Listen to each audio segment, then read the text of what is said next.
How tragic was Wang Lin's experience with the 1 billion soul flags? Once hailed as the pinnacle treasure of the Soul Refining Sect, this incredible magical weapon, overflowing with might and mystery, ended up nearly destroyed twice while in Wang Lin's hands. It was a legendary weapon, coveted by even the most powerful cultivators, and yet its fate was sealed in just 2 brutal encounters. Let's dive into the full story. In the universe of Renegade Immortal, magical weapons are a big deal. Some are powerful, some are mysterious, but few are as awe-inspiring as the 1 billion soul flags. This wasn't just any artifact, it was the heart and soul of the Soul Refining Sect, carrying the hopes and future of an entire faction. Its power was so immense, so terrifying, that even top-tier cultivators like Zhukaisi, who was striving toward great perfection, kept an eye on it. That's how highly regarded it was. Now, what exactly made the 1 billion soul flags so terrifying? This banner, gleaming with golden light, could change size at will and held within it an unimaginable number of souls. Specifically, it contained 37 main souls and a vast collection of lesser spirits. Among them were 12 legendary purple gold souls. These weren't simply collected from wandering ghosts. They were transformed from infant transformation stage cultivators within the Soul Refining Sect.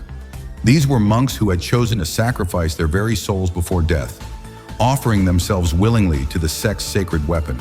And that's just the beginning.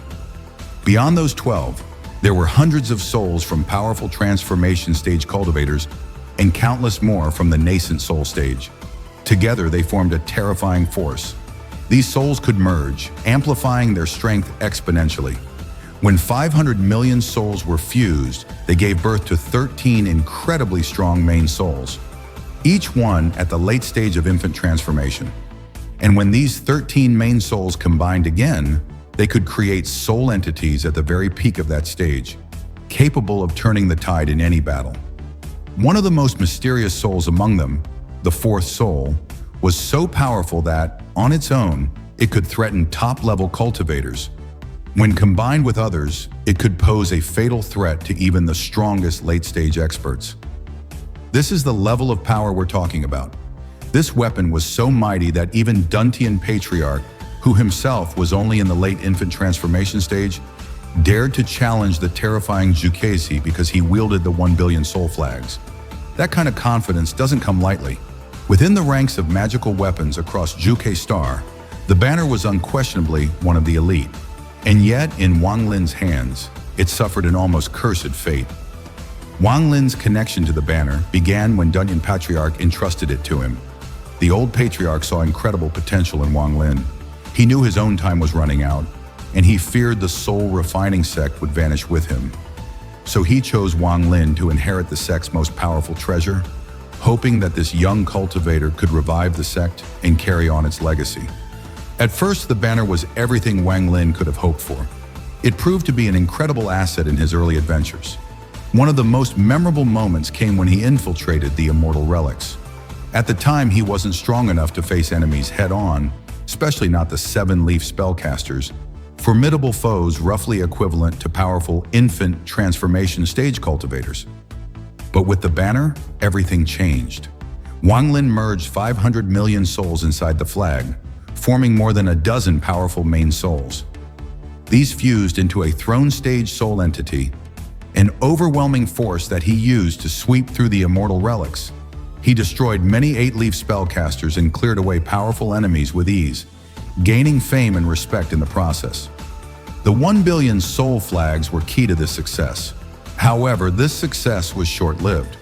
The first real blow came when Wang Lin entered the Suzaku tomb and faced one of the most terrifying enemies of his journey, Tuosin's divine consciousness. Tuosin himself wasn't physically there, but even just his consciousness carried the terrifying might of an 8-star ancient god. On the Suzaku star, he was virtually unbeatable. With no other choice, Wang Lin had to gamble everything. He used the soul flags in a desperate and brutal move, sacrificing countless souls in a massive self-destruction attack. It was a dangerous and painful decision, but it allowed him to barely injure Tosin's consciousness and escape with his life. But that survival came at a massive cost. The soul flags had been severely damaged. Their power came entirely from the quality and quantity of souls within them, and Wang Lin had just destroyed a huge number of the banner's core spirits. Precious souls, cultivated and refined over generations, were lost in a single attack. The foundation of the banner's strength was shattered, and its combat effectiveness was reduced to a shadow of what it once was. Still, Wang Lin didn't give up. He worked tirelessly to recover the lost power. He hunted and captured new powerful souls, feeding them into the banner, hoping to restore its former glory. It was an uphill battle, but one he was determined to win. And just when it seemed like things were turning around, tragedy struck again. Wang Lin found himself caught in a battle against Shui Daozi, a terrifying cultivator who had reached the third step of cultivation, a level far beyond Wang Lin's at the time. The power gap was enormous, and the battle was one-sided. Wang Lin lost all his magical weapons in that fight. Everything he had, every artifact, every item, was destroyed, and the 1 billion soul flags were no exception. They were annihilated, reduced to nothing more than broken fragments.